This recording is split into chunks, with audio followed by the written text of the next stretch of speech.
Hello and welcome to Sly Media TV. My name is Elizabeth Nyaguyo and today we are joined by Prophet T. Madungwe. Vachange vachititaurira nhaurirano yavakaita naMwari mushure mekusangana kwavakaita. Vachange vachitiudza issues to do with bars, tobacco nenyaya dzamunoda dziye tudzimba tudiki twamunoti malodges. So ndine hangu kutaura nyaya dzakadai. Regai timbotora mafamous shoma. Then kana tadzoka Prophet vachatitaurira. Big businesses do not advertise because they are big. They advertise because they want to reach potential new customers. Advertising helps you move your goods off the shelves. Brand visibility engraves your brand in the hearts and minds of your old and new customers. Sly Media TV has a package for everyone, big or small. It's called Everyone Can Stream. Corporate events, weddings, churches or funerals, we stream it all. We take your product and event to over 326,000 followers on Facebook and 96,000 subscribers on YouTube. We cross-post to over 6 pages with a reach of over 1 million followers from as little as $100 per hour. We give you the desired global reach. Call today for a free quotation. 263-772-863-484 or 263-775-964-849 or 263-773-761-800 or email on slymediastreaming@gmail.com. Sly Media TV, building bridges. Welcome back. This is Sly Media TV. Kune vachangotibata tati nasi mu studio. We have a man of God, Prophet Madungwe. Vane nyaya zhinji dzavanoda kutitaurira. Masvondo matatu vakatitaurira kuti ivo vakanga vaenda kudenga. Asi iko zvino Mwari ndivo vakazovashanyira kumba kwavo. So, Prophet, welcome. Thank you very much for inviting us to the program. Thank you. So, Prophet, mabotudza about an issue here, the righteous chart. Chii chaizo chiri kuitwa mu righteous chart chii tikumbotaura nezvei? Alright, let me explain kuti chii chatinenge tichireva kuti about righteous chart. Because vanhu vazhinji vanokanganisika or vanovhiringidzika kuti what are we saying when we are saying the righteous chart? The righteous chart we are not saying ndo vanhu vari kupinda kudenga. No. Tiri kuti it's monthly righteous chart. Saka iyi tiri kuti ndeya May because tamuna June. Kuti vanhu vakaita vatsvene muna May ndevapi. Saka ndo zvatiri kutaura. Saka zvakaitika mushure mekunge messages atiri kutaura zuva ranhasi when the Lord appeared to the prophet. Nokuti last time when I was here last month ndaitaura nyaya yangu yekubva kudenga. Saka ndakabva kudenga then the Lord was also here on earth. The invisible become visible. Vakabva vaoneka, vasingaoneki vakabva vaoneka naMwari. So the Bible says another verse, hakuna akaona Mwari, no man has seen God. But let me explain that issue sanapinda nyaya ye-righteous chart. Toona kuti John achitaura kuti hakuna munhu akamboona Mwari, zveshuwa hakuna munhu akaona Mwari. But Prophet Madungwe vari kuti vakaona Mwari. Then Genesis toona kuti Genesis chapter 32 toona pachinzi Jacob wrestled with the angel. Then kuzasi kukazonzi I saw God but I was spared. Then Deuteronomy tozoona zvakare pachinzi hakuna munhu aiziva Mwari face to face. Saka vanhu vavaiona Mwari sei vaiona Mwari but kuchinzi no man has ever seen God. Because vanhu vazhinji vano vachiuya kuma-inbox kwangu kuWhatsApp vachibvunza kureva kuti vanhu vanoona Mwari they are more than a man, they are not counted as men. Vanhu ma-spiritual human beings anditika ma-spiritual advanced human beings havaverengerwi muvanhu. Saka kune munhu ari njendi asingaoni Mwari but kune munhu anonzi human advanced like sezvakaita ma-angelic ndo muclass yavari like vana Moses like vana Jacob vairestla naMwari anditika ndo nana Prophet Madungwe ndo. Saka havaverengerwi muvanhu kunzi tinonzi vanhu no because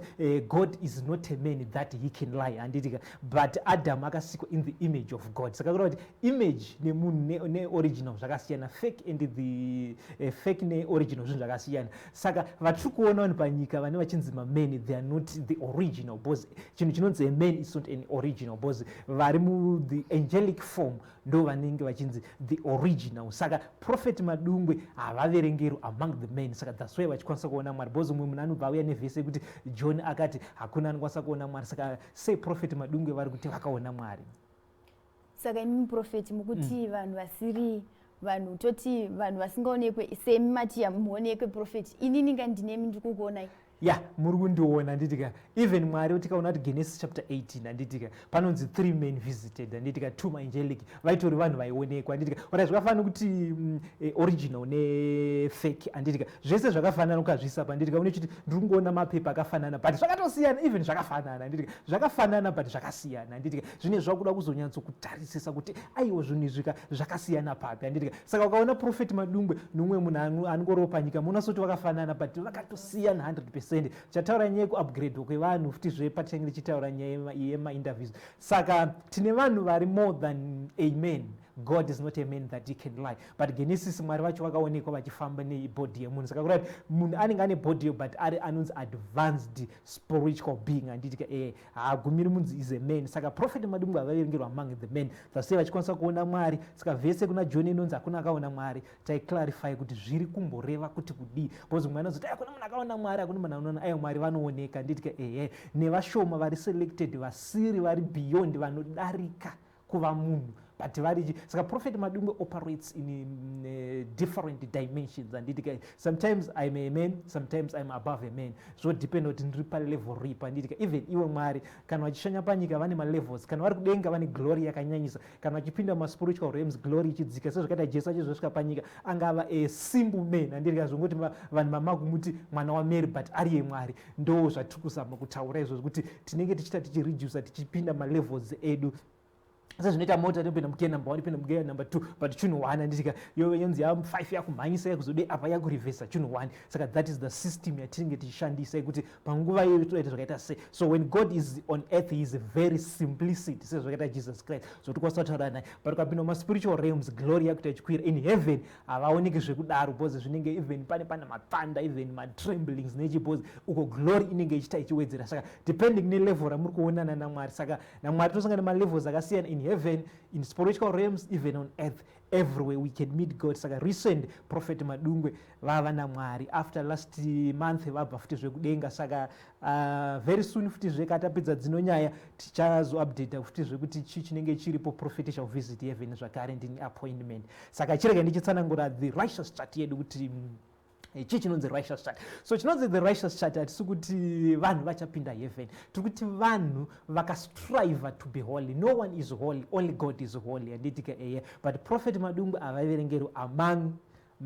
righteous chart because inini sezvandataura kuti ndiri above the level rekunzi munhu handitika saka vanoverengwa vanhu vamwe chete vamwe vese not prophet Madungwe handitika saka havasi vanhu vachapinda heaven vanhu vakastrive kuvawo vatsvene those vainyaya kushingira eagerly handitika wholeheartedly ndo vatiri kuti ndo vakanzi vatsvene handitika noti kuti vakanyatsoita mabasa akanaka ese 100% handitika so vanotora tingatitore kuchikoro panonzi A class handitika munhu akanzi ane A class handitika lese pa-O level handitika panotangira pa75 kusvika pa100 handitika ndo zvatiri kureva those who strived handitika lese wasvika pa75% unonzi A neyasvika pa99 mese muri ngonzi A handitika neyasvika pa100 mese muri ngonzi A saka hapana watiri kuti akaita mutsvene 100% handitika but kuti vakastrive kusvika pa-more than 70% pa75% kusvika pa99% handitika ndo vatiri kuti righteous chart vavo vatiri kuti vatsvene vakapfuurawo pa50% ndo vamwe vekuzotiwo tichita tichidaro malevels acho saka regai nditaure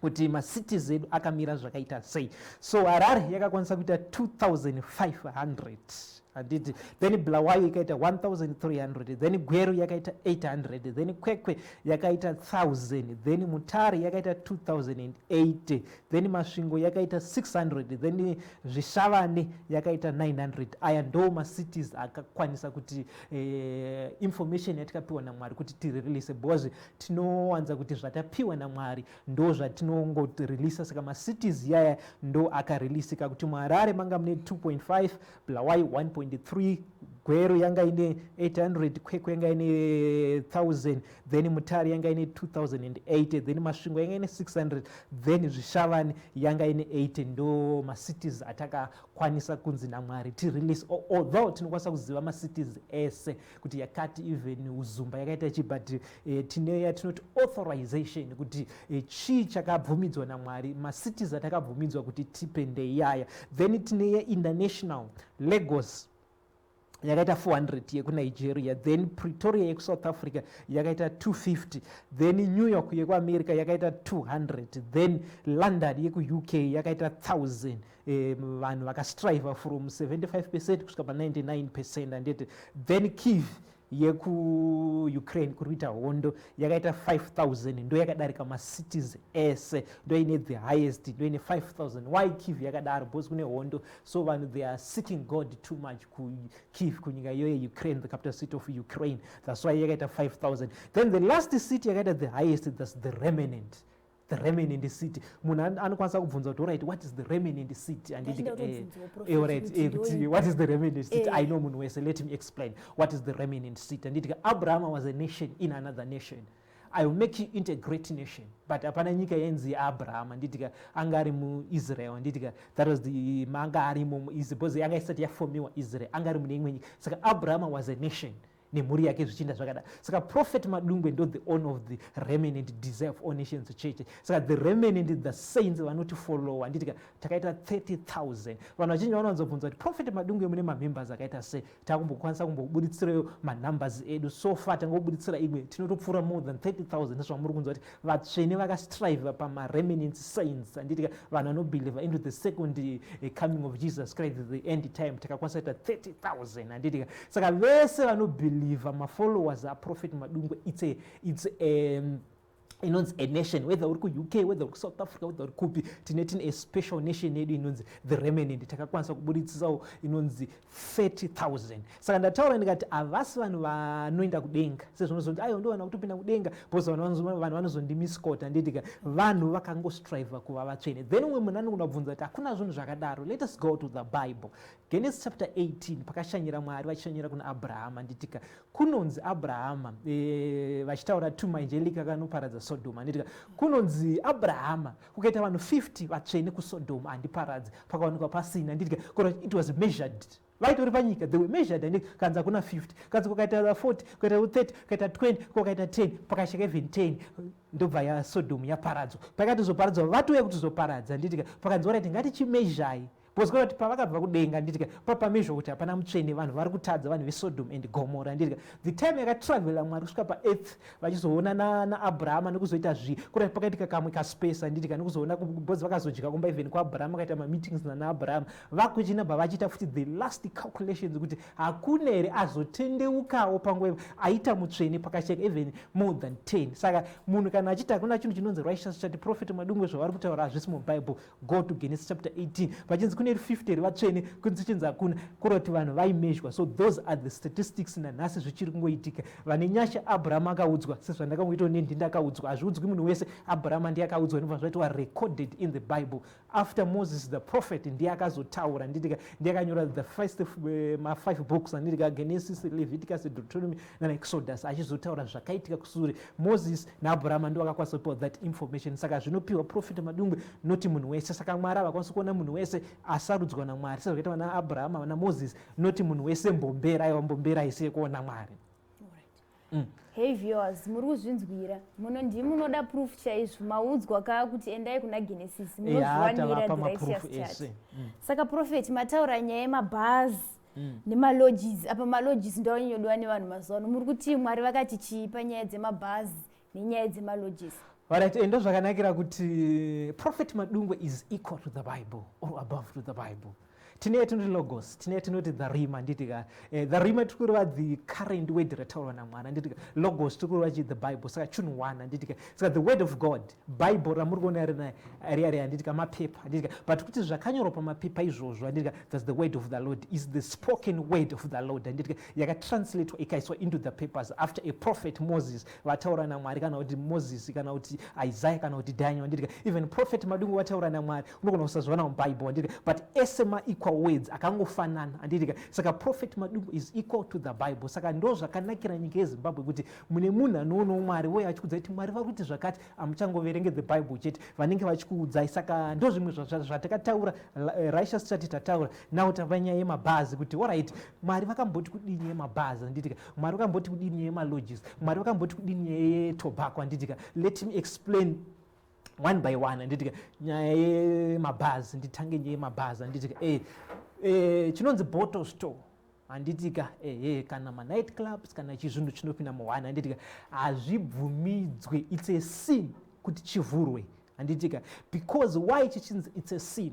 Mwari vakaclarifya kuti it's a sin pakuti it destroys the values handitika, unonzi unhu hwemunhu handitika. Because ukapinda mbao handitika wakumadoro hauchazivi zvauchaita, even wakupedzisira wapinda into prostitution, into saka hatibvumidzi chinhu chakadaro, nzvimbo inochinja munhu. Because munhu ufa kuramba uri 100% normal sezvauri, you must function. Even ndasvamjona munhu akarara anenge ari 100% normal achitorota achitodi, but doro ndosvikambizona munhu anoti ndakarova ndingi nezuro handimuzivi, kurati zvauri kuitiswa zvafanira nedhimoni handitika. Hatibvumi because dhimoni rakubata rakuitisa zvimwe zvinhu, ndasvamjona chiita deliverance, tiri kubvisa chakaipa pauri. Saka tiri kubvisa even nenzvimbo kuti vanhu anoona kuti vana Lot akabviswa muSodoma handitika, Abraham akamukumbira vakamubvisa munzvimbo before vadestroya. Saka pane dzimwe nzvimbo dzokuti mutende haatobvumidzwi kusvika, haubvumidzwi a Christian. Saka mukanzwa munhu achiti aiwaka zvemamwe machechi anoti imwai musararadza kuna zvakadaro,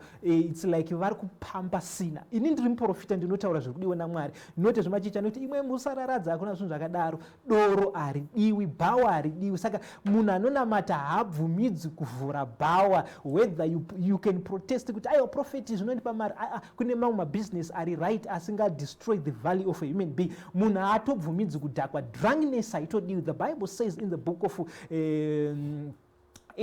of Proverbs handitika, ipai doro kuno uyo akuparara handitika. Saka doro riri kuparadza vanhu, madrugs zvese izvozviya hazvidiwi. Saka kuvhura night club, kuvhura bhawa hazvidiwi, because zviri kuuraya mavalues. Munhu anofanira kuoperate 100% normal, nokuti kuti anombostika kudai zvokuti 2 days hazivi chaari kuita, akastika nebhurongo handitika, hakuna zvakadaro. Kana usiku hwese munhu akasvika kumba haakwanisi kuziva kuti ndibaba akaita flat, asi kutomboziva kuti kana kuti ari kupi akazosvika sei kumba, kurati munhu is now a dead walking person. Saka hatibvumidzwi kuti munhu abve mustate yenormality handitika, you must be normal always handitika. Saka bhawa haribvumidzwi kuvhurwa, especially nemunhu anopinda church kana kuti anozvita anonamata, kana kuwanikwa uchipinda mubhawa. Asi kana sezvakaita sendichipinda ndichinoparidza evangelism, yes ndopandinobvumidza, ndiri kuenda going there handitika, on a mission yekunoparidzira zvidhakwa ndodzoka pa, not kuti ndiri kunomwa ikoko, ndiri kunotandarira ikoko, kana kunoona bhora futi mubhawa macho. Hatitobvumidzi to a Christian handitika, kunzi akupa kuna TV kadaro takawanda kubhawa rega ndinoona, inzvimbo yekuti haitodiwi munhu anonzi anonamata handitika, because nzvimbo inokwanisa handitika, because the Bible says handitika, a believer must not mix with unbeliever handitika. Zvava nemarriage, munhu hafaniri kuroora munhu asinganamati, because anokudistracta pakunamata handitika. Ukaroorwa nemunhu, that's why muchiona chiti haufaniri kuroorwa nemunhu asinganamata handitika, a non-believer to marry a believer handitika, zvirimo in the book of Corinthians handitika. Because Paul anoti, because murume wako akakuti rega kuenda kuchechi ende mufundisa, handikwanisi kukuti iwewe uya kuchechi kwedu murume wako, because unoteera zvataurwa nababa vemusha handitika, the head of the house handitika. Saka ukaona wadaro, nzvimbo iyo yatukuvhiringidzira handitika. Saka you must be uri panzvimbo yakanaka handitika, the birth of same flock of same feathers they flock together handitika, which means handitika, iwe ukawanikwa kubhawa newewe unotoriwo chidhakwa handitika, because nzvimbo yawanikwa uri haisi kubvumidzwa. Saka kudhakwa hakutodiwi. But let me clarify more handitika, chinodiwa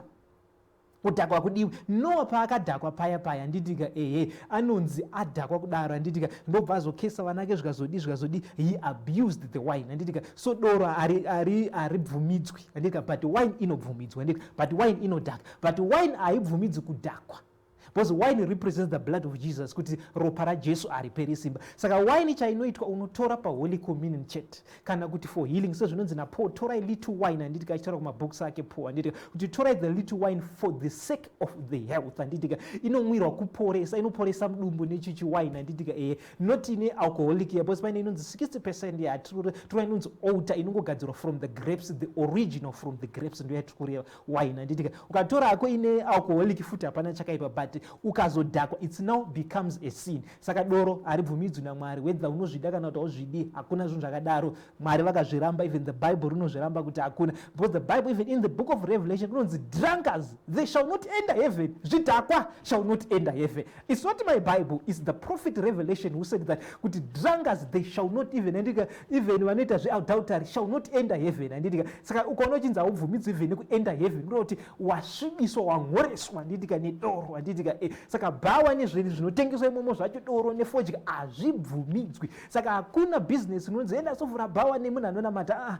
Asi kana uri non-Christian hako maybe hatingakurambidzi because wagara uri kutongotadza. Saka but ziva kuti chivi, handitika. Saka veswa nemabhawa ngavarike zvinyepera vari, even nemudzi webhawa akati nini handipindimo handimwe, but iwo wavhura, handitika, bhawa racho nemhosva. Because Jesu anosvika paanoti alright, muri kuvaka makuva evaprofita ava vakaurawa nemadzibaba enyu, saka muri kusapota zvakaitwa nemadzibaba enyu, because madzibaba enyu ndo akauraya vaprofita ava, handitika. Imimi nhasi, handitika, makuya muchivakira maprofita. That's why even we are against nyaya dzokuvakira makuva, kuti alright, ukavakira chifeve guva wapromota futi kuti munhu iyeye wawavakira guva zvaaita zvakanaka, handitika, chifeve kuti watonyatsotora chifeve chanditika. Saka moita Valentine, vanhu vakanibvunza even paValentine kuti mumacelebrate Valentine urere kuAmerica, handitika, rakafambiswa 14 vakacelebrate. Maita zveValentine munhu unoda mukadzi wako everyday, noti zvemuswa 14, handitika.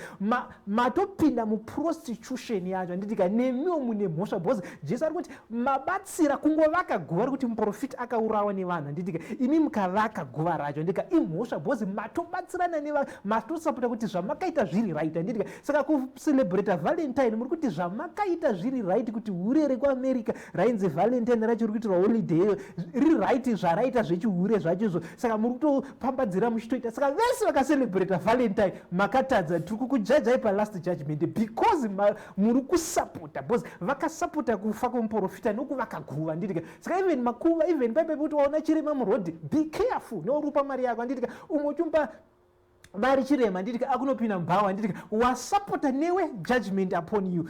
That says the Lord. Asi mashoko angu, handitika. Saka iwe ukavaka bhawa chiro ukasapinda imomo, ndo muri kuitirwa ufeve hwese, muri kuitirwa zviimomo, handitika. Newewo wasapota sin, uri kutomwa futi naMwari. Muridzi webhawa chiro whether haumwe kana unoti aiwa ine naime soba indongovaka nditi hangu chete, newewo wavaka bhawa wasapota kuti vanhu vauye vazohura mubhawa mako, vauye vazomwa vaite valose value, mavalues avo. Newewo une mhosva neabatsira wacho, because tinojaja neabatsira. Zvakafanana Jesu anoti, handitika, ukatarisa mukadzi, handitika, neziso reruchiva, handitika, watotadza, handitika, watadza kudaro, handitika, kungotarisa noti kuti warara nemukadzi, handitika, but kungotarisa kuti madhava vakabatana, madhava vakanaka, handitika, watotadza, wangotarisa neziso, handitika. Then kune wacho achiviwa tinozotarisa kuti sei wachiviwa, handitika. Kana wakapfeka zvinoti mbambamba, handitika, like mabreast akabatwa, mahips akabatwa, handitika, kuti hembe yakanyatsobata, tinokujaja because wakonzeresa, wasapota kuti munhu futi adi achiva, handitika. Nemi mese mune mhosva ipapo, achiva neachiva wacho mese mune mhosva. Kana wakapfeka miniskirt, handitika, tichazotaura futi zvipanyaya upgrading of the people. Kana wakapfeka miniskirt, handitika, newe wakapfeka miniskirt newachiva wacho mese muri pajudgment, mese matadza, muri equal, mese munonzi maita chivi. Saka bhawa haridiwi, that's fine now. Hapana protest kana kuda kusora kujustify, and justify according to the Bible nezvakataurwa zvese naMwari, handiti. Then hande panyaya mati mimi bhawa haridiwi. Konyi ndikatenga hangu wawa wangu ndonomwira kumba. Wawa nditataura tikati wawa unokubvisa normality, handitika, hatibvumidzi. Tinobvumidza wine inomirira, because doro rinomirira chii. Jesu anoti sarai muchiita holy communion muchitora wine, handitika. Wine yaimirira kuOld Testament, ropa risati radeuka, handitika, yaimirira wine, ndo yaishandiswa kuOld Testament, handitika. Doro harina charomirira, because tinotora chinhu chine representing, rinomiririra chinhu. Because kune zvinoti dhakei zvinofanira kunge zvine zvazvinomirira. sezvakaita wine inomirira ropa rajesu from grapes. So wine inotodhaka futiyo, but vanhu vakazowedzera alcoholic zvazvevanhu because vanoda kufara vada kutadza nditika but even wine inodhaka, but ukaitora ukadhakwa nayo it now becomes a sin. So wine inotorwa paholy communion chete kana for the sake of the healing, kana uchinzwa mudumbu kana chimwe chirwere inoporesa. Isitotopawo maholy wine anoporesa zvese 100%. Then ande panyaya yatachitaura nyaya yemalodges anditika ndofunga zvimwe ndatsanangura ndikati ukavaka bhawa wasapota nditika lodge inobvumidzwa haibvumidzwi. Let me explain. Kuhistory vanoti to a great extent to a less extent anditika wakuchibata masides ese anditika let us touch masides ese mari ine 2 masides anditika kune rimwe side kune rimwe side anditika ngatichibatai futi chinowana anditika lodge nobvumidza bvumidzwi chinowana chinobvumidza chibvumidzi. Let me explain. Lodge yako sezvandataura kuti vakauraya vaprofita vakati Mwari Jesu akati kana mukavakira muprofita akaurawa nevanhu niwo watobatsira sina nditika saka lodge yako takuona kuti orai tinoita basa rei. Zvavanoda kuti vanhu vakaroorana vari married zviri officially vakauya vakararadzwa all night yavo semukadzi nemurume, it's not a sin. Lodge yako hapana chakaipa because Mwari vakaapprova marriage, but hure rikauya nechifeve chako rikapinda mulodge yako newo wakavaka lodge yacho une mhosva because paitorwa. Saka lodge inobvumidzwa haibvumidzwi. Saka mabasa akanaka akaitirwa palodge pako it's not a sin, but akaitwa pakaitwa zvakaipa newe wacho aita chakaipa mulodge mako anojajwa, it's a sin. Newe wacho wakavaka lodge yacho it's a sin anditika muridzi wacho welodge uri kubvumidza vanhu vari kuuya it's a sin anditika. Saka lodge iri paviri inobvumidzwa kuti urida kuita basa rako rei.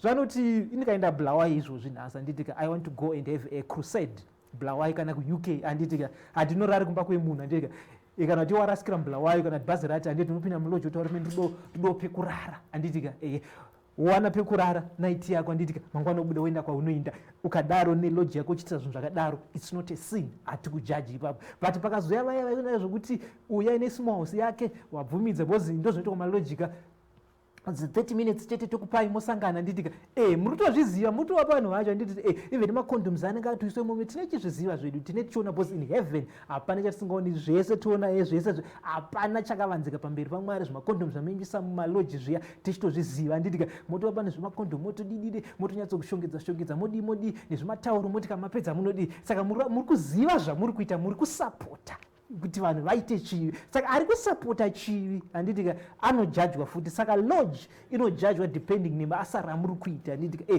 kana ichishanda zvinhu zviri bad lodge tinokujajai kuti it's a sin, but hatirambidzi kuvaka kwelodge. Lodge is just a building. Even imba yako unogona kutoita lodge kana makupinda futi muchitiwa uchipinda nechi imba yeyo takutokujaja newo futi even iri imba even iri lodge even iri chero even ukatorawo kana rane mukadzi munhu pasi pemuti kana mota even mota yeyo futi takutojaja nemota yekuti it's a sin yamhora anditika because chese chiri kushandiswa chakaipa chete anditika because mwanozoti muoffice odanana nasekretary wako anditika neni nese muzozoti kuti hazvidiwi futi zvese anditika. Saka hazvingogumiri palodge tikuva mabuildings ari kushandiswa because chinonzi lodge ukatora imba nelodge zvinhu zvakafanana zvese zvakangovakwa anditika zvava nehotel anditika hotel inoita zvinhu zvakanaka ngoti vanhu varare, but mukazotora zvifeve aiwa hotel iyoyo takujaja muridzi takuisa paji. Saka musi wejudgment zvinhu zvenyu munoona zvakakumirira kuti pai saka chifungai munhu une lodge. Regai ndikubatei prophet kana muchiti munojaja muridzi welodge ini ndakazvivakira hangu kuti ndiwane mari yangu. Ndinoziva here kuti prophet matorana natsitsi mauya ndinoziva here kuti makaroorana because kana ini ndiri pareception handimbokubvunzei kuti naiva Madungwe makadii ndinokumbirawo kuona marriage certificate yenyu. Munongosvika mondipa mari yangu chandiri kuda mari yangu kuti ndizoziva kuti mukadzi wenyu hazi mukadzi wenyu handizvozvizivi. Let me explain manje. Alright, ndosaka tiri kuti mamwe mabusiness it is advisable kugara wangu ita stay out of this because unozotadza nekusaziva anditika wobva waitwa penalized anditika saka kune mamwe mabusiness atitaura kuti power of course atitaura takagara it's ruled out kuti haritodiwa nditi but lodge mabusiness akadaro gara waita stay out of. Kana wada make sure you verify kuti ari kupinda mundiani, make sure kuti wakutoti unzai marriage certificate yenyu unzai zvakati anditika wakuverifya kuti watsara zveshe wotoita tsara searching kuti ari kupinda ndiani ari kuita nezvei motonyatso nyora kana wada at your own risk handitika tasemchona even pano pamwe mabhindisi panoti paka mota yako at your own risk, handitika ukaona zvaendawo mhosva yako. Isiri kuudzai kuti kana wada kuvaka guva rimunhu akafa, handitika make sure munhu yemabasa ake anokorresponda kuti Mwari vaifara naye, because sezvatavhari, handitika munhu aita mabasa akaipa wocelebrata chivi kwauri, handitika saka make sure munhu wauri kusapota lese kana zvezvevhale kana akaitira Mwari manje vhale haana kutombofadza Mwari anga rihura, handiti saka obvious tatorula out. Saka kana waita lodge chimeka sure kuti zvafadza Mwari, handiti kana wafunga kuvakira guva vana whether ndiramai vako kana hama yako, make sure munhu aifadza Mwari, because kana aisafadza Mwari mabasa ake futi anobva auya pamusoro pako, handiti dzasomujinzi mamwe machechi anoti aisati vake makuva ndosaka vachizvo. Saka tikuti panyaya dzemakuva futi, handitika tikuti even panyaya dzemalodge zvimwe zvinhu gara waita distance yourself, because hauzozivi kuti munhu iyeye mabasa ake, asi kana unyatsoziva hako kuti munhu uyu wandiri kuvakira is a God's general, handiti sezvakaita seraJesu, he was a God's general, handitika hauna sini nokuti mabasa ake akanaka anobva uyechi pamusoro futi pako iwewe, handitika because mabasa emunhu anobva uya pamusoro pako, handitika saka lodge tiri kuti lodge gara wangosiya, asi kana tigona ako kuzoita scrutiny kuzova kuti apinda nezvinhu chikwanisa kuzomonita kuti mapinda zvinhu zvakanaka, aiwa no problem, hatina basa newe, it's now your own funeral kuti how do you manage. Ukatadza kumanaja isu unongopa penalty pajudgment chete zvine zviripo, tapedza hatinei nazvo zvokuti wakatadza kumonita kana tataura you must listen zvatataura. Mazvinzwira maviewers, no bars, no lodges. Takwenda panyaya yetobacco, Prophet. Alright, now regai titaure nyaya yetobacco. Tobacco tinoti tobacco tree, handitika it's not a sin kudzvara the tobacco tree. Tobacco tree inobvumidzwa naMwari, handitika unorima haina kana mhosva, it's not a seed. Tinotokurudzira kuti vanhu rimai, mafarmers, handitika tobacco donje, handitika rinorimwa nevanhu, handitika kana cotton kana chia meno, handitika cotton ndo inozobuda mutobacco macho, handitika inobvumidzwa, it's not a sin. Isu tinojaja yatinoti the final product. Sorghum sezvo ndambotaura padoro, handitika sorghum rimai haina kuipa, handitika but doro rinogadzirwa from sorghum, handitika but tinozojaja chagadzirwa the final product nesorghum, handitika so ndo zvakafanana netobacco, handitika tobacco haina kuipa, it's a just natural tree yakagadzirwa naMwari, ndinogadzirisa mapills ese maherbs nechiye zvinorapa, handitika and Jesu anoda doctor hapana chakaipa, anoenda kuna doctor, handitika madoctors they work with God hapana chakamboipa, handitika saka tobacco inotoporesa, handitika because muti wakangosimwa naMwari, handitika it's just a tree, natural tree or natural plant or herb, handitika it's 100% natural zvakangogadzirwa naMwari, sezvatongoita mango zvezvatodya, handitika but chaunozogadzirisa product yedu ndo chatinojaja, ndo chatinotarisa kuti hachichaitere go against the Lord, handitika saka tobacco ngatiibvisei, handitika but zvinozogadzirwa netobacco like vana cigarette zvana chichichichi but kana ari mumapills zviri kubatsira health, handitika zvinopromota health, fodya iri kutouraya munhu,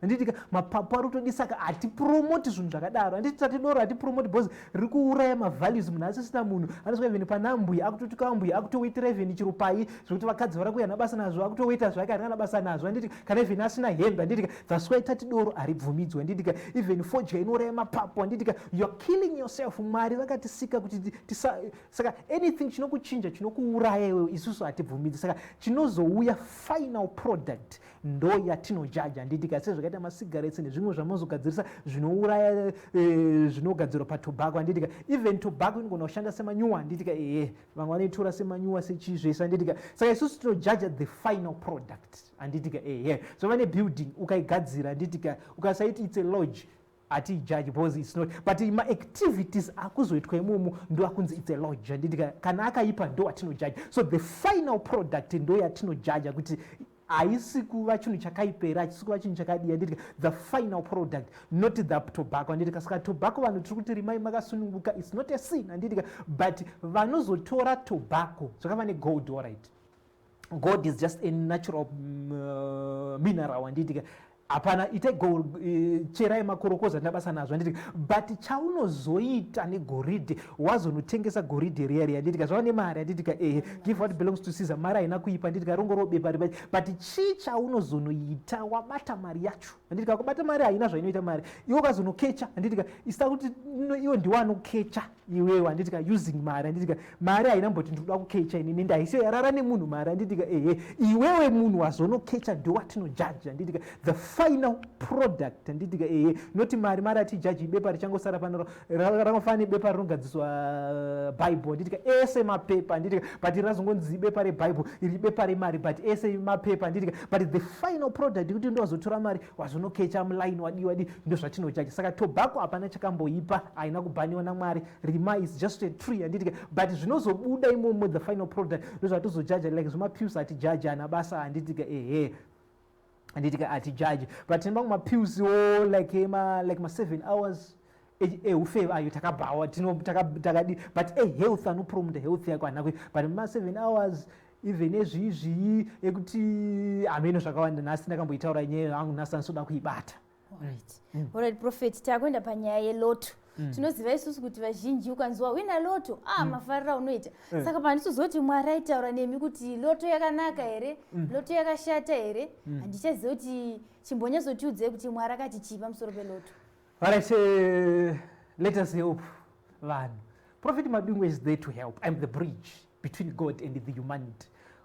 Ndo basa remuprofita kuti thus is the Lord and what brings heaven to the earth handitika regai tibatsirane panyaya yeloto yegambling yenjuga handitika njuga hadzidiwi even mubible dzaitwa kuold testament handitika njuga handitika of course dzaivemo njuga dzespiritual njuga dzaitwa handitika yainzi macast yekuti Jona paanotadza handitika panongati kande macast ndo pavakanozvitorera old testament system yekuold testament but that system yakabhorowewa furungu nana Egypt kwabva Israel nechii handitika wekuti paikandwa the cast handitika konzi mjenya waenda kuna John the Baptist kuna John handitika saka John ndiwo atadzira Mwari handitika ndo pakazotorwa zvinhu zvacho ipapo but let me explain njuga nemaloto nechi handitika so njuga hadzibvumidzwi handitika zvokukasta malost it was an old traditional yeku-old testament it was not from God.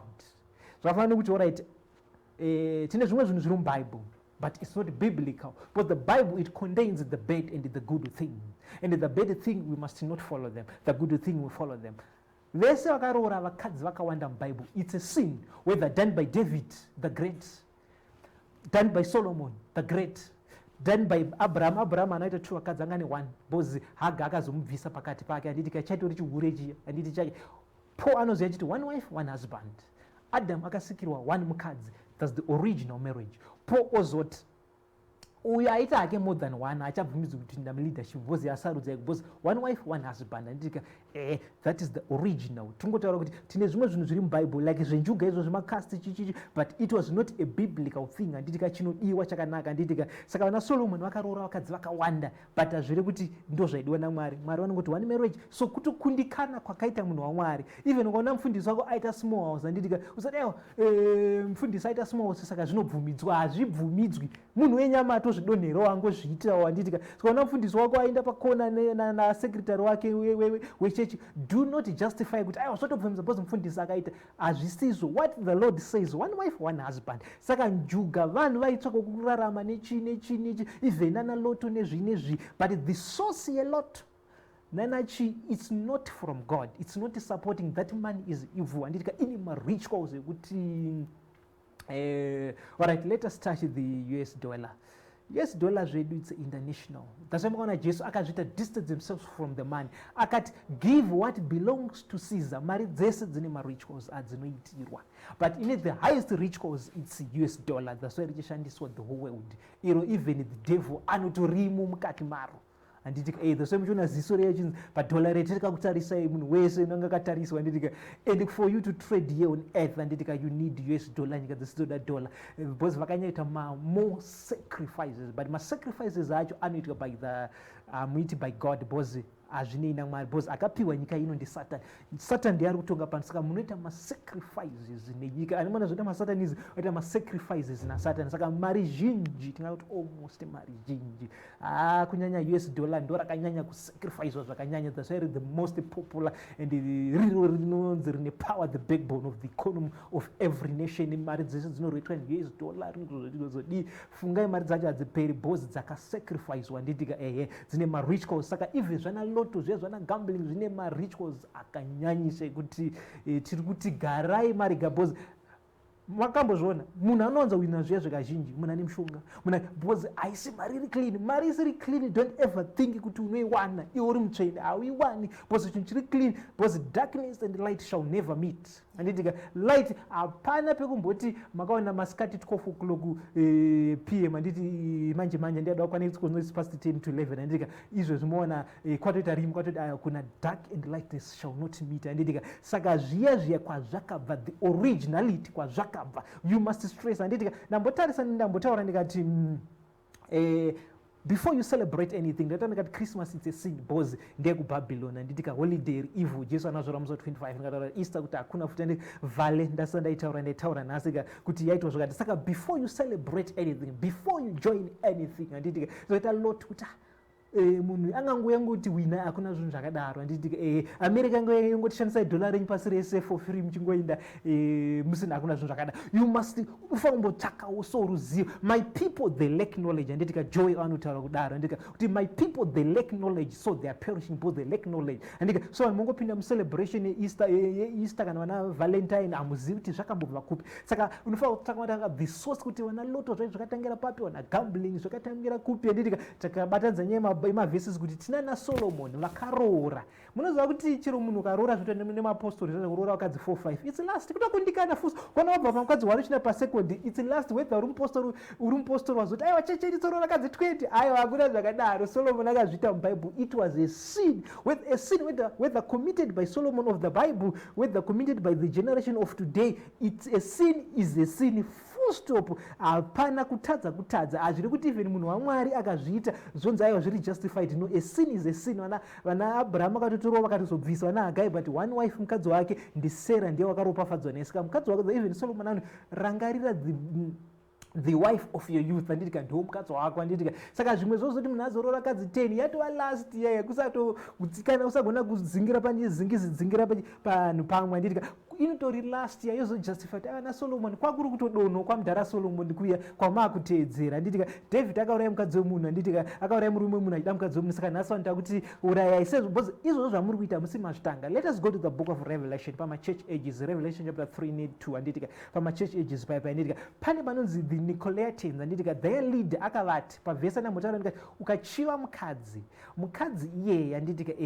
neziso anditika watoita siri ndobva uye achiparidzira vanhu vake kuti aiwazve kana iwewo ukatochiva neziso ibva watorepa munhu iyeye bhozi kuti ujajirwe zvawaita anditika saka ndo zvamuri kuita vanhu vanhasi anditika bhozi muri kuti Solomon akatoda skata kutoita makuita like the Nicolaitans zvakataurwa na the church of pamachurch ages anditika Revelation chapter 3:2 kuti aiwazve kana iwewo watongochiva mukadzi chitongomurepa bhozi ujajirwe zvawaita pane ungoti wangoona chiti wakungojajwa ngoti wangoona taimai vakanaka wotojajwa it's better ndijajwe ndanyatsobata mukadzi wacho kuchibharo anditika ndo zvanga akuchidzidzisa ndo zvamuri kudzidzisana nhasi kuti aiwa kana waona kuti hausogutsikana nemukadzi wani ibva wamutora auye pamba ismall house whether vese second wife third wife ismall house full stop chero kadorora kumba kwavo uchizika kwazviri official ismall house because one wife isinongoti mukadzi wako wokutanga ndiwatiri kuziva zozoti ndine vatatu ndine 4 aiwa ismall house kwatiri hatinei nazvo ismall house anorekodha as a small house hatovengi kuti mukadzi wako saka vese vapostori vane 510 vese masmall house vakafanira munhu anoenda kusmall house wasi kugara nevari kulojera uko saka zvakangofanana saka ndo zvakafanana loto tangai matarisa the originality kuti chinhu chakabva kupi where it come from like vana Valentine vana loto zvese tiri kukudzidzisai because inoziva the history from kubva kuna Genesis kusvika patasvika that's why tichidaro kuti zvinhu zvakadaro ma-Christians abstain but ma-non-Christians handikwanisi kuvarambidza because vagarawo vamwe vanotosevhawo Satan saka vanongobvumidzwawo una Satan because vamwe like ma-Satanist I cannot say musatanisi ngariita zvakati bhozi haasi kukingdom kwedu tiri kutaura vanhu unamata Mwari anditika vasinganamati let them perish bhozi ndo zvavari kutoita hatikwanisi kuvarambidza bhozi vanawo their master who is Satan anditika the rebels saka hatikwanisi kuvati but this message ndema-Christians also whether a FM whether Zayojo whether PhD whether UFI whether a Prophet Madungwe Reminid deserve all nations or any church onai prophet tiri panyaya yeloto iyoyo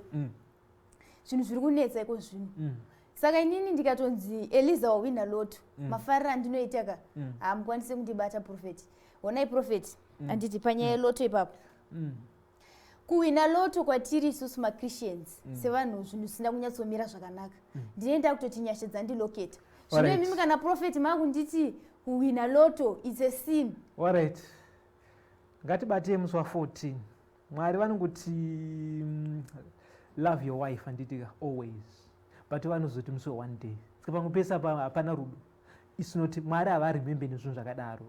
The kingdom of God is not of confusion. Hakuna zvinhu zvakadaro anditika. Then Jesu wacho, let us go to the synoptic gospels, Matthew, Mark, Luke and John anditika. Panons, if your right hand causes you to sin anditika visa saka murai paibviswa pairewa ruoko here? No, pairewa the part. If money causes you because ukaona wakuextend kuti even chakaipa I'm ready kuti ndiwane mari chete ndirarame even chakaipa chete anditika even mukadzi womunhu akati rarane ndikupa mari unorara naye because you want money anditika takutoti no bvisa that part. Ndo zvaireva that verse. It was into parables because mabooks ese ari 4 Matthew, Mark, Luke and John anditika ari 4 anonzi masynoptic.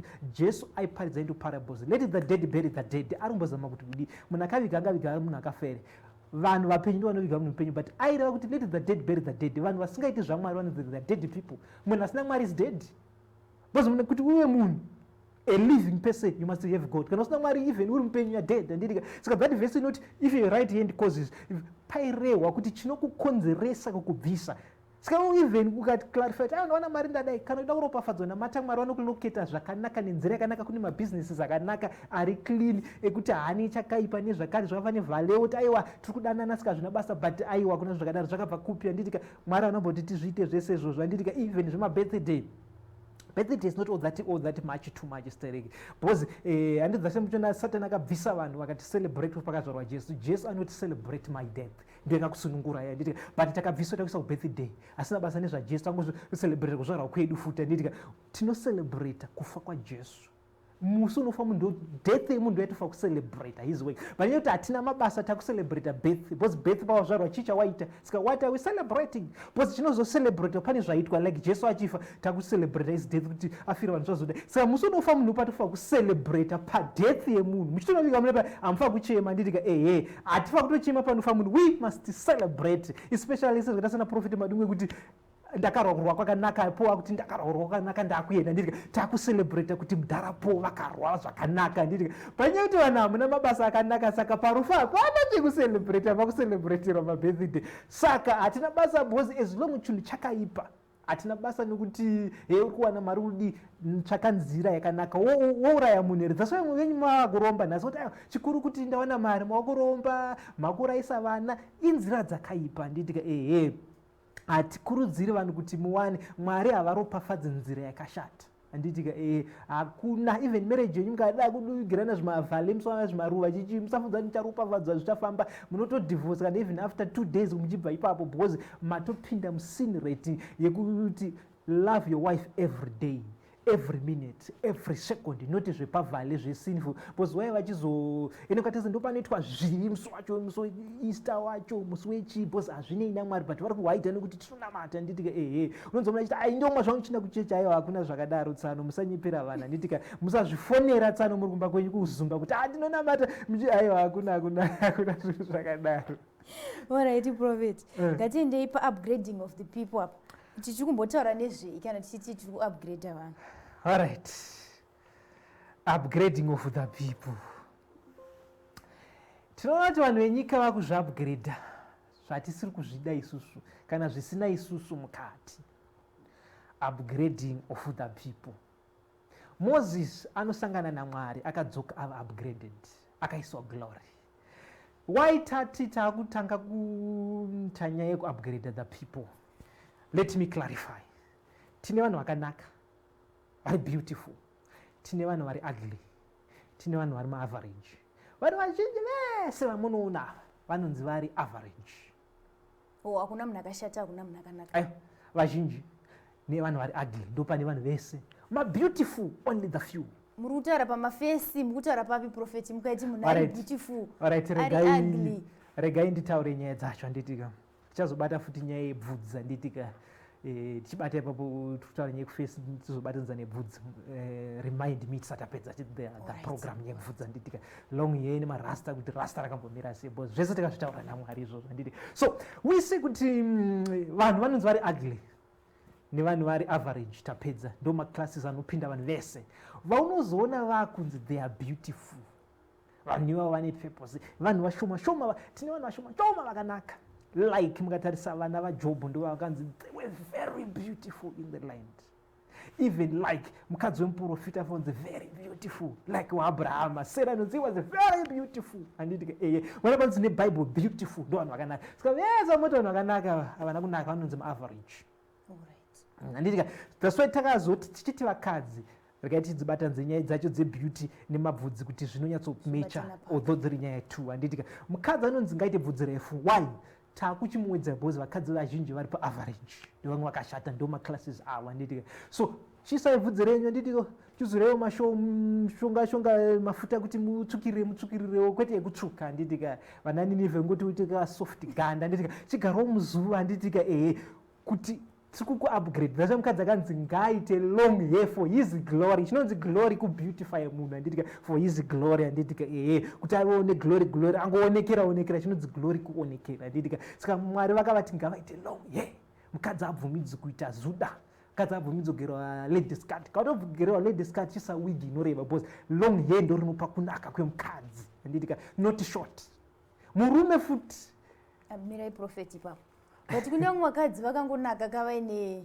malady skirt avo ndosaka yakatouya lady skirt. Alright, beauty I'm not beauty is not beauty zvava nemi vanhu munozvinyepera kunzi akanaka moyo wafi wanaka moyo unonzi good and bad ane moyo wakaipa nemoyo nyenje yechiona ndiki good and bad not beautiful heart makambona kuti kune beautiful heart saka ishona that's why muchiona sometimes mamwe malanguages akanaka moyo anditi but china kuchirungu anonzi good and bad hakuna beautiful heart kurati hakuna moyo wakanaka saka mutinya muri kuti chakanaka hachina kunaka vamuri kuti vakanaka vaya havana ndiri kuti munhu akanaka chezvinonzi recognized by heaven because your beauty must be recognized by heaven standard yedu isusu andika zvani kuti alright ukagadzira chinhu chako alright let us go to the cars tine maex Japanese anditika ngatibatei mota Prophet Madungwe ndinoziva zvese welding ndakaita ndakagadzira even mota I was motor technician anditika ndikatomboonawo masaloon angu anditika hapana zvandisingazivi anditika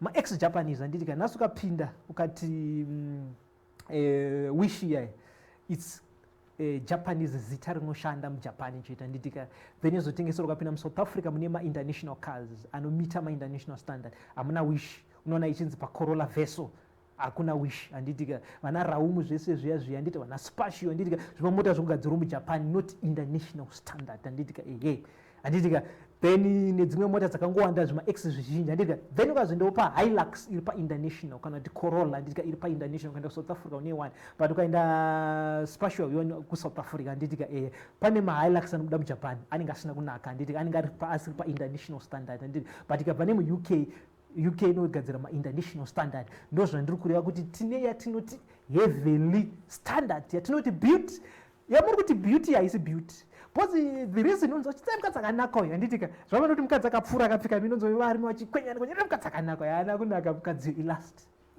handitika ibeauty yekuti muri kuti beauty because murume agwinyika ropa rake because chi aona kushama kana kuti aona mabrese because mazuva kune hembe dzokuti almost munhu anenge akashama mukadzi akanaka uyu handitika hakusi kunaka ikoko saka muvamwe vamuri kuti vakanaka hapana vanhu vakanaka chaivo kuti vanonzi vakanaka by heaven one vakadzi vaprofita kana vana vaprofita kana vane zvimwe zvinhu zviri connected to God zvaka ukaona une munhu wekuti munoziva munhu akanaka unoziva munhu akanaka ka ukaona pachitomboita kana vanhu 4-5 vachiti wakashata kuti haana kunaka umwe kuti akanaka wakashata munhu akanaka unofanira kuita 100% or more than 75% mavhotsa kuti ya munhu akanaka ende vashoma haya hakuna vanhu vakanaka here vana Sera chaivo vakadzi vaAbrahama hakuna kana vana vaJobho aiwa tikaverenga panyika ka havasviki kana namba yacho shoma vana vakanaka chaivo inyaya kuti vanozotiwa glorified handitika nemawiva avo nezvimachilipstick nechine zvihembe zvinovafitafitawo nechi handitika kuno munhu kuti ari shapeless akapfeka zidresi rake rinoti bvu noti mukadzi ane shape yakanaka hapana saka nyedzi kuti vari kumodifyiwa handitika then ngatichienda isusu tiri kuti tiri kuupgrade vanhu handitika hatisi kuti zvakaipa kupfeka hembe dziri kufite kuti omunake muri kuzviupgrade pozozati vanhu muri average and ugly ende musanditi kunonzi mukadzi waAbraham anga akanaka nditika even warai ngatibatei vakadzi vaJacob Leah anonzi anga akashata uyu anga akanaka saka vanhu vakatosiyana zvezvekusora muchinyeperana kuti aiwa vanhu vakafanana iwe uri chivanzi amene inonzi statement let me quote it correctly nditi yekuti kunonzi aiwa munhu kwanzi munhu akasikwa nomufananidzo waMwari saka usati munhu akashata musanyeperana vanhu vakariko vakashata kutoshata chezvonezonati but nyaya yekuti une wakarora hako munhu wakonzi kuti akadzoka wakanaka ndo vanhu vakanaka vakadzi vaprofita oro vanave vaprofita vane something zviri connected kuzvinhu zvamwari ndo vanhu vakazhinji vanonza kupiwa vanhu vanonzi vakanaka kwete vamwe vese vamaaverage saka isuwo tine that program yatiri kuupgrade vanhu handitika moses achibva kunoona mwari akapiwa the glory ikamuavashata saka why tiri kuita that program umwe munhu haasi kurooreka bhozi akashata handitika umwe munhu is shapeless handitika either go to the physical upgrading handitika kupfekawo zvakanaka woisa mawivivhu kuti chichiiso zvemaeyeliner hapana chakamboipo zviri smart handiti kuti uonekerewo handitika you are trying to upgrade yourself then spiritual unoda kuzoonawo profeti Madungwe ndozokuupgrade ndokuiso glory yaMwari ndokukavha neglory yaMwari so that ukapfuura chero dzasomune vakadzi vakashata vanhu ndo vari kutoroorwa iko zvino mudzimba vakazarawo manditika uchitonzwa munhu achiti andirari newo handitika why pane paito glory inenge yakukavhwa kuti zvisachoneka zvokuti chiro vanhu achiti akashata iwe noti kuti uyu mukadzi akanaka handitika ndo system yatiri kuita saka tiri kuti vakadzi vese vakashata muri kuti hatisi kurooreka uyai muone profeti Madungwe tichikuisai glory nevacho vari kuti tiri kutizwa nevarume vachienda kumasmall house saka tiri kuti uyai tikuitirei chi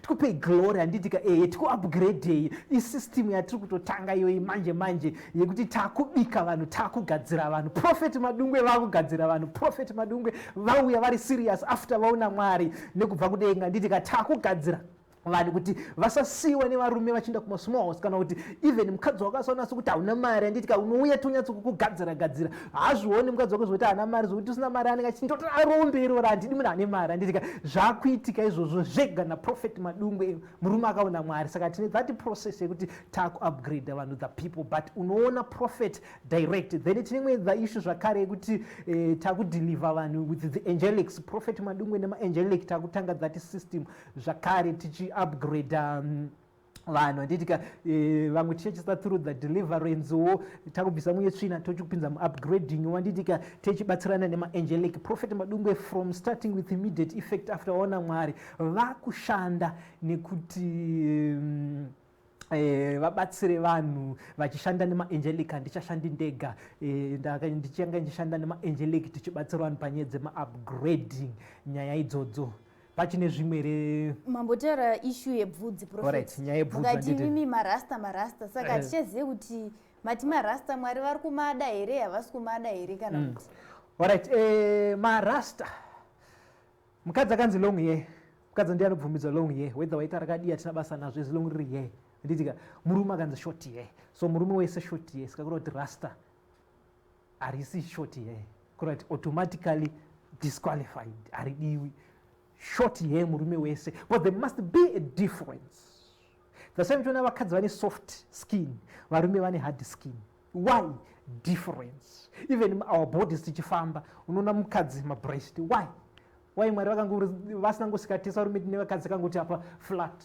vakasika vakadzi twaiti uku dai vakadzi handitika mahips why there must be a difference vakadzi novakanzi long hair handitika so that mukadzi kwauna long hair zati mukadzi but now pane confusion waruwa ladies cut auchaoni kuti uri mukadzi here auchaoni kuti uyu aita rastaman auchaoni kuti murume here kana kuti mukadzi here short hair ndo rakanzi kuvarume ende endai munoverenga Corinthians chapter 11 first kana second Corinthians chapter 11 nepa12 moverenga nditika the properties haritobvumidzwi rasta saka une marasta ese bvisai mupende yese haibvumidzwi but let us go to the Bible tine manazarene aivangepo like Samson was a Rastafarian handitika vanhu who bewitched we Galatians achitaura handitika Jamaica ndiye kakubewitchaya handitika but Jamaica is not a Christian nation handitika ndokwakanyanya kuoriginate the Rasta handitika alright Rasta zvakaitika kuti vana Samson vazoitwa marasta because varume vainzi short hair handitika but vana Samson vaifanirwa kusiyanawo nevamwe vanhu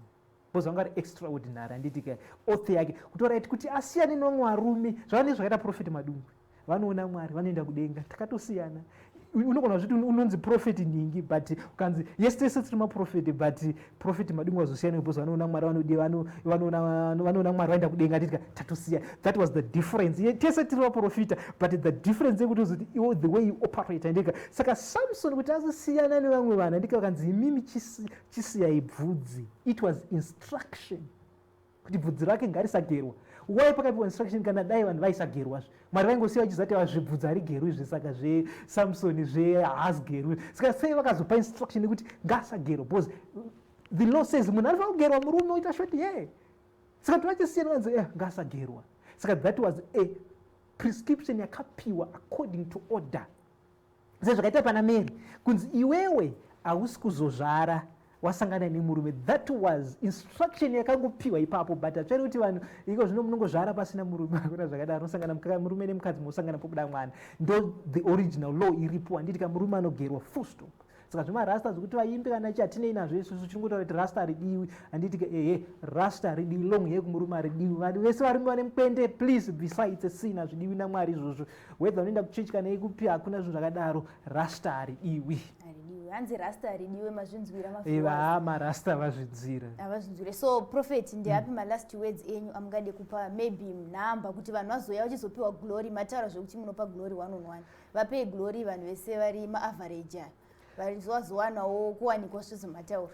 Alright, Prophet Madungwe tiri kuti uyaone Prophet Madungwe nekuchimbidza, usanonoka marriage yako zvakatooma izvozvo, murume ari kuenda kusimuhouse kana kuti murume mukadzi wako ari kusiya una mari. Handitika uyaone Prophet Madungwe, glory ichiripo, ndakabva kudenga haiperi, yakazara tons and tons of glory yandakapiwa naMwari. Ndinayo izvozvo, ndichitaura kudaiwo hatu ndichipedza pano ndichisiya namba dzangu, tibate totanga togadzisa nyaya dzenyu, because mamarriage zenyu muri kuti zama zvese, uri kumubikira, uri kuzama kudii, umwe uri kuzama kupfeka chimini uri mumba, mina haina kuipa kupfekera murume wako mumba. Handitika noti panze atibvumizi mina. Handitika but murume wako hasi kukuda, ari kutokuvenga. Handitika it's either uda deliverance kana glory. Saka chimbidzai nekumhanya muzona Prophet Madungwe. Munouya panamba dzedu dzechurch dzatongogara achishandisa idzodzo, +263 776 231156. Let me repeat it again, +263 776 231156 ndo namba dzinoshanda. Kana kuti unouya paFacebook, but paFacebook ndinowanza kungopostawo paProphet Madungwe church page, hakusi kuti ndinoita ma-encounters nevanhu. PaWhatsApp ndo paone tonyatsotaura, ndiyo ndoshandisa daily. Saka vanhu tiri kuti zvatiri kutaura izvi mamessages ari kubva kunda Mwari.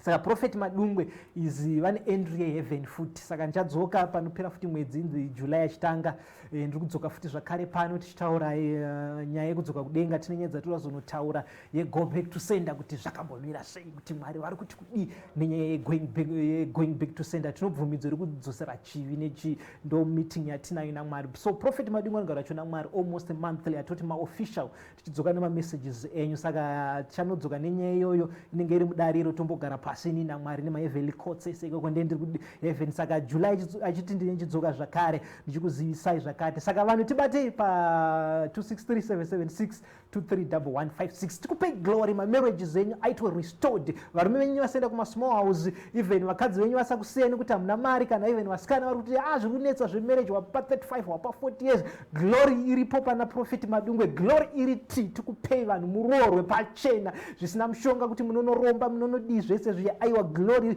yaMwari mubva marooreko, zvinhu zvenyu zvobva zvaita. Thank you Prophet for joining us. Aiwa, tinotenda. May God bless mafans edu, kana kuti vanofollowa, kana nevase vanogara varipo, even vanogara vachitifollowa paSly, nevane tinoramba achiti vanhu ngarambe vachisubscribe kuti tiende mberi, channel irambe ichipfuurira pamberi. So continue to subscribe nokulikeawo kuti unoonawo kuti Prophet Madungwe vari kuuyawo pamhepo. Usamisa especially apa ibva wasign up to Sly, kuti next time pandikudzoka nenyaya yangu, handitika unobva watozati unobva wapiwa notification kuti Prophet wabva wapinda. Usazoita zvokuudzwa kana zvokuzoudzwa nemafake account kuti Prophet vati zvakati, uzvinzwire live, because nyaya dzedu dzese tinolonja pano paSly, ndo paunodzwana. Ukazonzodza kumwoko, be careful. Kana tune pachurch line ipapo ndo patinowanika direct chaipo. May God bless you all. Amen. Thank you. Well, we have come to the end of our program. We have Prophet Madungwe today in the studio. So please remember to subscribe and like our Facebook our Facebook page. I'm Elizabeth, and it's a goodbye for now. Rising from the ashes, our Zimbabwean celebrities have paved different paths to be the people that we look up to today. Role models, opinion shapers, and motivational figures. All of them have a story to tell. Sly Media TV presents On the Set, a show dedicated to showing you where celebrities came from and where they aspire to be. No matter where you are, local or international, we are willing to share your story on when you rose to fame. So contact us on 0772 863 484 or 0715 015 575 and make sure your story is well known worldwide. Sly Media TV,